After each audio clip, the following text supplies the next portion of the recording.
वक्फ की नहीं होगी।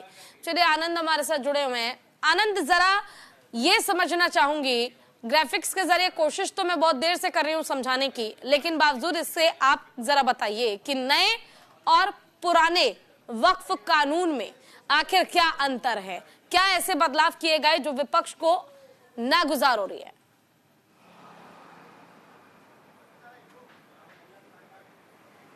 देखिए, सरकार का काम है जो बिल में जो कुरीतियां हैं उसको ठीक की जाए, देश में जो कुरीतियां हैं उसको ठीक की जाए। इसी को लेकर वक्फ अमेंडमेंट बिल लाने का प्रयास सरकार कर रही है। उसको टेबल किया गया पहले, तो सीधे तौर पर आपने देखा हंगामा हुआ और जेपीसी का गठन किया गया। जेपीसी देश भर में लोगों से बात करती है, हितधारकों से बात करती है और समझ में जो चीज़ निकल कर आती है वो ये है कि जो इसमें अमेंडमेंट होने, पहले 42 से ज़्यादा अमेंडमेंट होने थे, लेकिन विपक्ष को सहमति के साथ जो बात निकल कर आ रही है वो 12 से 14 अमेंडमेंट होने। और सबसे बड़े जो अमेंडमेंट इस बिल में होने हैं कि जो पहले का बिल था उसमें ये चीज़ सामने थी कि जब भी किसी प्रॉपर्टी को वक्फ की प्रॉपर्टी करार दे दिया जाता था तो सीधे तौर पर जो अगर जैसे मान लीजिए कि आपकी कोई प्रॉपर्टी है उसमें वक्फ अपना क्लेम कर देता है, तो आपको जो क्लेम करने के बाद आपको एक समय सीमा दी जाती है। अगर उस समय सीमा तक आप अपील करते हैं तब तो ठीक, नहीं करते तो सीधे तौर पर मान लिया जाता है कि वक्फ की प्रॉपर्टी है। और अगर आप समय सीमा के अंदर अपील करते हैं तो सीधे तौर उनकी जुडिशरी में अपील करनी पड़ेगी, जो कि सीधे तरीके से कहीं ना कहीं जो न्यायपालिका का गठन किया गया है उसके अनुरूप नहीं थी, जिसको लेकर इस सरकार उसमें गठन करना चाहती है। सदस्यों की बात किया, सदस्य में सारे मुस्लिम समुदाय से जुड़े हुए होते थे, तो और इस बार भी उसमें अमेंडमेंट किया जाएगा कि बाकी धर्मों के लोग भी उसमें जुड़ेंगे, जिससे पारदर्शिता आएगी। क्या प्रॉपर्टी का मैनेजमेंट कैसे हो रहा है, उसको लेकर जो मैनेजमेंट का तमाम सुचारू संस्थानें हैं कैसे कर रही हैं, प्रॉपर्टी का कौन यूज कर रहा है, उसका तमाम सही से यूज हो रहा है कि नहीं हो रहा है। तो कई ऐसे बड़े बड़े काम है जिसको लेकर लगातार सवाल उठते थे।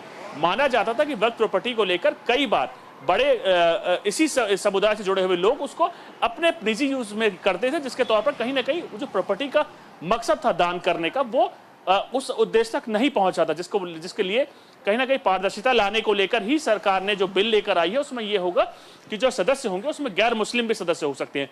तो कहीं ना कहीं जो प्रावधान है उसको लेकर जो कोशिश है सरकार की, जो तमाम कई बार आपने देखा कि ऐसी प्रॉपर्टीज पे वक्फ ने सीधा अपना नाम ले लिया या कि वक्फ प्रॉपर्टीज करार दिया, जिसके माना जा रहा है कि वो चीजें उससे पहले थी।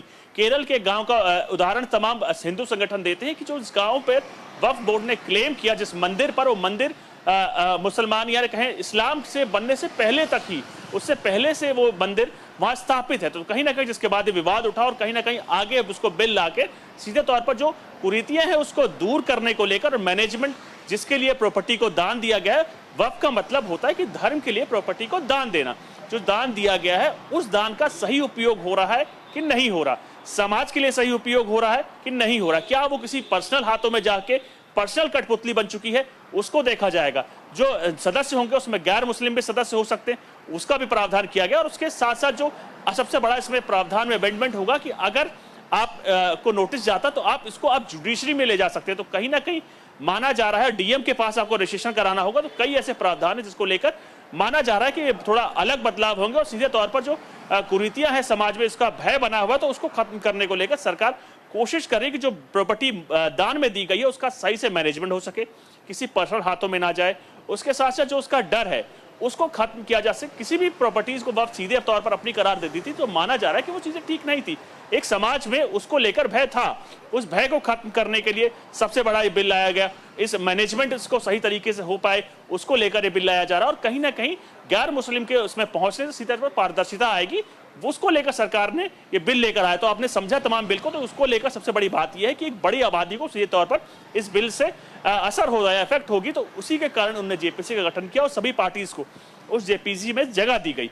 कोशिश की गई जो अलग अलग लोगों या कहे समुदाय का हितधारक मानती है, अपना वोट बैंक मानती है, उनको जोड़ा जा सके। देश के हर प्रांत को इससे जोड़ा जा सके जिसमें पार्टी कहीं ना कहीं रूल कर रही है। कांग्रेस को इसमें हिस्सा दिया गया, टीएमसी को इसमें हिस्सा दिया गया, असदुद्दीन ओवैसी को इसमें हिस्सा दिया गया और अलग अलग पार्टीज को भी इसमें हिस्सा दिया गया। कोशिश की गई देश भर को जोड़ा जा सके, जो कुरीतियां हैं इसमें उसको दूर किया जा सके और तमाम पार्टीज जब एक साथ बैठेंगी तो तमाम अमेंडमेंट जो करने हैं, जो देश के लिए जरूरी है, उसका उसमें बातचीत होगी और उसको ठीक किया जाएगा। ठीक है, आपका बहुत बहुत शुक्रिया।